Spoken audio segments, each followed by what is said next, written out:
there is too much partisanship in today's government, particularly in the Congress of the United States. But isn't that the way it's set up? Isn't it they're meant to be, that you argue issues? Yeah, I wish they'd teach that at high school government class. Just what you said.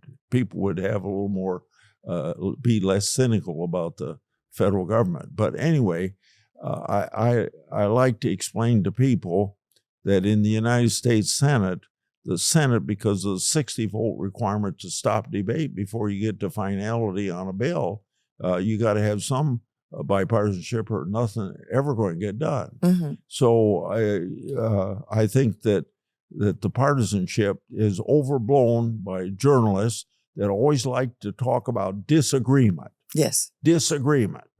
So you never know that Senator Durbin and Grassley would work together on a piece of legislation that we call the No Step Act to have criminal justice reform for the first time. The First Step Act, yes. In a generation. But we'd never get any credit for working together on that. But when we're disagreeing on immigration, that hits the headlines. So don't you see how people get a distorted view of how much partisanship there is? Now, I'm telling you for a second time, there's too much partisanship, but not as much as the people of this country think there is. Right. And has that partisanship and hostility between the parties, has that ebbed and flowed, or is it worse now, as it seems to us, than ever? But you've had 9 presidents in your congressional career. It's been worse, about the same since 2009, I think. Oh, right. Is it a little bit worse now? Maybe so. Since Barack Obama. Yeah. But why is that? Congress is supposed to represent the people of America. All you got to do to answer your question is look at a presidential voting map. The middle of the country is all red, yeah, and the rest of the country is blue along the shores. Tiny little bits. Yeah, yeah. And so if the people of this country vote in a partisan way, yeah, wouldn't you expect, if you believe in representative government, wouldn't that be reflected in the Congress of the United States? And it is reflected in the Congress of the United States that way. So, in fact, the partisanship is a symptom of a healthy republic. I sure hope so, but I'd be hard to convince the people of Iowa that. So I wouldn't say it quite as dogmatically as you did. Right. But I actually believe that the more public discussion you have of public policy, where Republicans and Democrats can talk to each other, respect each other. It's just like with all this stuff going on at our universities now. You know, I mean, it's 90% of the professors at universities are Democrats. Yeah. But the whole definition of a university ought to be where a controversy runs rampant. Yes. Where I can sit down with you, you can be a Democrat and I'm a Republican, you can be a communist, I can be a libertarian. We'll discuss things and appreciate each other's views, but we're going to learn from each other. And at the end, you don't hate each other, you shake hands. That's right. Yeah. Absolutely. What's wrong with that? Yeah, that's great. But if that can't be done at universities, then you're wondering why it can't be done in the Congress of the United States? Yes. We need a whole reform of a university ought to be where you respect each other's point of view and learn from each other. How do you fix that? You could ask me an easier question. It's got to be fixed from within. Now, I know Trump is trying to fix it. He can make a dent in it, but I don't think how he's going to revolutionize it, and it ought to be revolutionized. When I was studying, I got at University of Northern Iowa, it probably wasn't quite this case because it wasn't a big college, but when I went to the University of Iowa to work on a PhD, which I never finished because I was elected to the legislature, it was where you could have all this discussion, and it was really a learning process, and nobody got mad at anybody else. But that was in 1957, 1958. And it was Iowa too, which is Yeah. a more Yeah. even-tempered place, isn't Yeah. it? What is Iowa like? I mean, it's very important politically. Well, you're questioning me right now in an island that's surrounded by reality. Right. See, the real America is what you call flyover country. Yeah. And Iowa's the best of flyover country. Why is that? Well, because I lived there, was born there, Yeah. and because we have so many firsts in our history. The first woman to become a lawyer, the first black person to become a lawyer, things of that nature. That's something to be proud of, and that goes back 180 years. So. And it's a common sense that I guess the American people have that you don't see a lot in Washington, do you? Apart from Donald Trump's. How would you expect to see that in Washington when 90% of the people here, 93% of the people here vote Democrat? Very good question. I mean, you have seen in your long and storied career here so much turmoil. And particularly, I think about Watergate. That was seen as the scandal of all scandals. And yet, looking back, compared to the Russia collusion hoax, the Hunter Biden, et cetera, it seems like small beer. Am I right? You'll probably hear me in the next, maybe not till September now, but I'll probably be speaking a long speech on that on the floor of the United States Senate.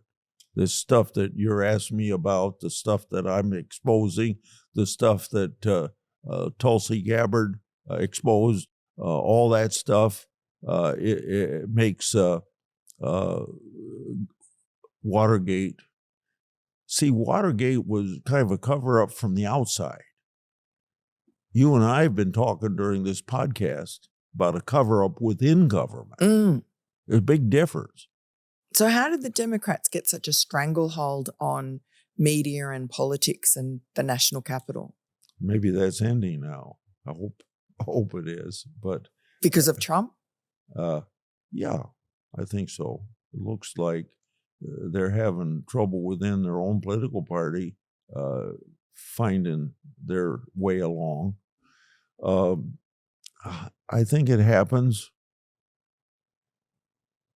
when you have three major networks controlling the news for 70 or 80 years. Now you got this opportunity to have more people are thinking for themselves. They're telling other people how they're thinking through social media. I think that's how you end it. But it isn't going to end easy. No. And that brings us to your oversight responsibilities, and you have achieved enormous amount of transparency. You've had FBI directors before you, powerful people. We talked previously about Comey. Christopher Wray was a Republican appointed by Donald Trump, and yet he seemed to be one of the more troublesome ones. Tell me about that moment when he told you he had to leave the hearing early, this oversight hearing early, when he still had questions to answer. And you asked him a question. You said, "Do you have business to attend to?" And what did he say? I think he just simply said, "I got to go." But the background of it is that we have, maybe once a year, we have the director of the FBI in for what we call a formal oversight hearing. It doesn't mean you can't do oversight with the FBI the other 364 days out of the year, but we have an official one. He comes in, all the members ask questions, and then we had some members that wanted a second round, including I having some questions. And I said, we're going to have a second round. He says, "I've got to go." And I said, you got to go for business? I don't know what his answer was, but he said yes. But it was on tape. He said yes. Okay. He lied. Yeah. But then we know where he ended up, at the Adirondack Mountains on vacation. Yes, he went for it took off early for the weekend to his holiday house on the FBI private jet. Yeah. Yeah. So you seemed angry about that. Well, why wouldn't you? once a year you got to come before a committee to answer questions, and not all the questions have been answered, and it's still fairly early in the afternoon, and you want to get out of here. What's the reason you want to get out of here? If you got business someplace, that's okay. And he said he had business, but it wasn't really business. No. Yeah. And then your other, you had several letters that you sent him, oversight letters, and they never were responded to. We, when Pan Bondi came in for confirmation to my office, I wanted to talk to her. I gave her a file of 158 letters that the previous DOJ had not answered. Merrick Garland. And probably half of those were FBI, never got answered. And here's the thing that bothers me about that. Every time a person comes before a committee, they're always asked by the chairman of the committee, will you come to a committee hearing if we ask you? Will you answer our letters? Will you answer our phone call? Everybody says yes. Right. And listen to that for 40 years. I advise people now to come to my office when they're asked that question by the chairman of the committee, say maybe, because you say yes, you end up being a liar. So yes, he didn't respond to him, and probably intended never to respond to him. Now, I wouldn't want to say I got a letter here and there on something, but it was never answering our questions or giving us the documents we wanted. My oversight is based on the proposition that Congress not only passes bills and appropriates money, and then we forget about it. No, under checks and balances that you learn in 8th grade civics, we have a responsibility to make the President of the United States, and it doesn't matter to me whether it's a Republican or Democrat, faithfully executes those laws and faithfully expends that money the way it is. So that's where I come from in the beginning of it. Now, I get most of my information from whistleblowers, patriotic people that want nothing more than to make sure the government does what the law says the government should do. They probably go on to somebody higher in their department to get some correction made. They don't get it, so then they come to Chuck Grassley. Because you are known as the patron saint of whistleblowers. You're the only one who looks after them. Well, if everybody looked after them, things would be different in the federal government if more people were asking questions like I do. But also, I tell people that are heads of these departments, like I'll bet I told 3 or 4 of them that they're come before committees that I'm on, that I vote for their confirmation. I said, you got to listen to whistleblowers. You're head of an agency that's got 10,000 people, or you might be head of the VA that's got 400,000 people. You don't know what's going on down below. The whistleblowers are just patriotic people. You ought to listen to them. And if you listen to them, these corrections will be made and they won't have to come to me. Speaking of the whistleblowers, I've come to know very well Steve Friend, who was an FBI whistleblower.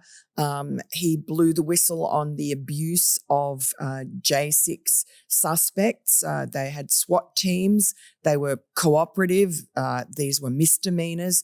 He said it was overkill and it was unconstitutional, and other aspects. And Garrett O'Boyle is another whistleblower. Now, they are still languishing. I mean, we're 6 months into the Trump administration. They had hoped that after being retaliated against under the Biden administration, that things would change. They still can't get jobs. And I know you've taken up their cause and the cause of many other FBI whistleblowers. Why is nothing happening? Why are they not being reinstated and made whole? Some of them just want their national security right back. Clearance, yeah. Some of them want back pay. Yep. Not all of them want their job back. No. But we're going to fight for whatever they want.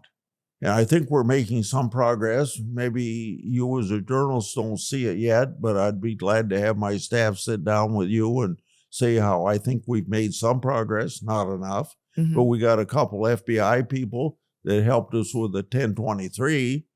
They've been moved from a district office into headquarters where they can help the heads of the Justice Department find where the skeletons are buried, where maybe even the people in the Justice Department wouldn't know about it. you mentioned the FD 1023. That was an FBI form. It was a record of what a confidential human source, an FBI informant, very well paid, highly paid, very well trusted informant. His identity was secret when you released this, but he was bound up with the Hunter Biden scandal, and he had given to his FBI handler some evidence or some hearsay about bribe money being paid to Hunter Biden or to two Bidens, which everyone assumed was Joe Biden, and Hunter Biden may have been someone else, may have been Hunter Biden and his business partner. But anyway, we later found out this man's name was Alexander Smirnov. Now, you really battled hard against Christopher Wray and had to threaten him with contempt of Congress because he refused to release this form, which had this bombshell information about Joe Biden corruption.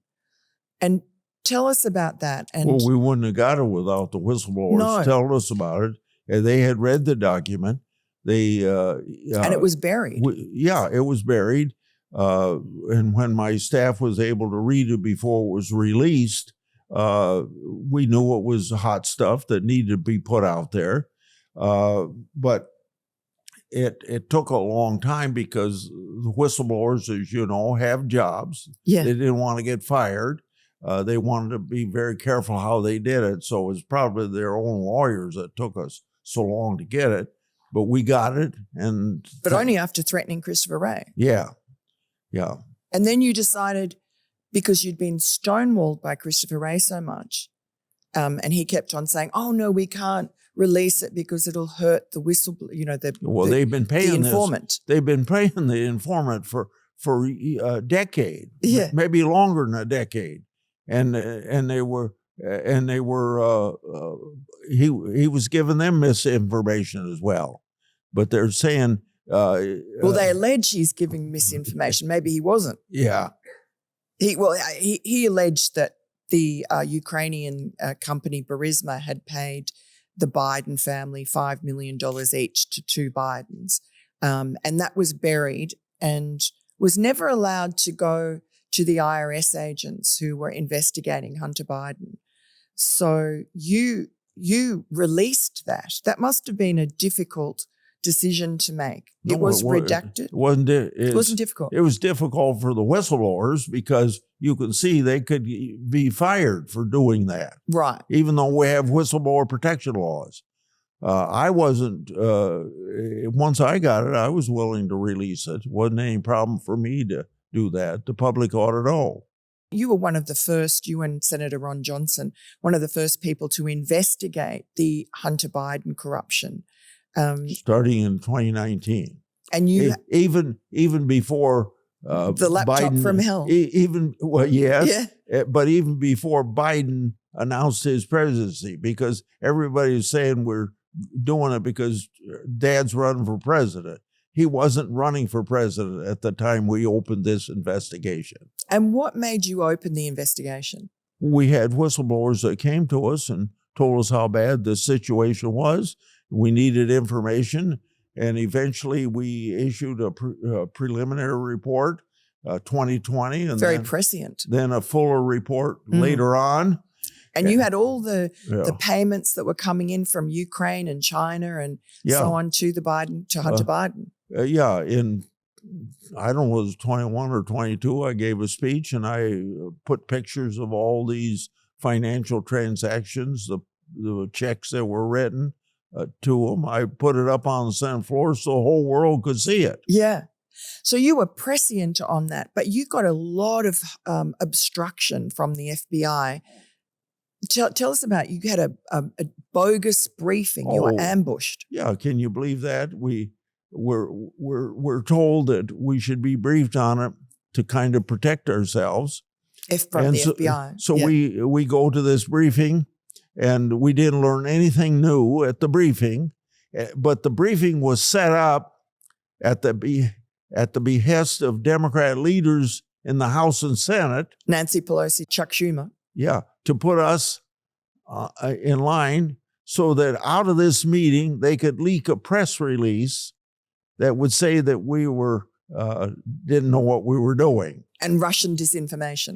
Yes, yeah, all that sort of stuff. Yeah. So, but now that we know 3 or 4 years later, everything we said was accurate, and even more information's coming out on it almost all the time. Yes, that report really stands the test of time. You had an outline of everything, all the Hunter Biden grift and the money going to his family. Yeah. Do you think you served with Joe Biden in the Senate side by side in this room? He was a chairman of the Judiciary Committee before you, and you were a member sitting up at the podium with him. Did you get on with him? Did you think he was corrupt? Did you think he was incompetent? I got along with him. I didn't think he was corrupt. I didn't think he was incompetent. I had a pretty good relationship with him for 28 years that we served together. Were you close to him? No, I wouldn't say I was close, but we worked together on legislation. We got along personally pretty well. And was there anything about him that would sort of indicate what kind of a terrible president he would end up being? Not at all. Really? Were you surprised? Yeah. I think it's if you feel like you know somebody well, it's hard to believe some of the things that you originally heard. Now you kind of know.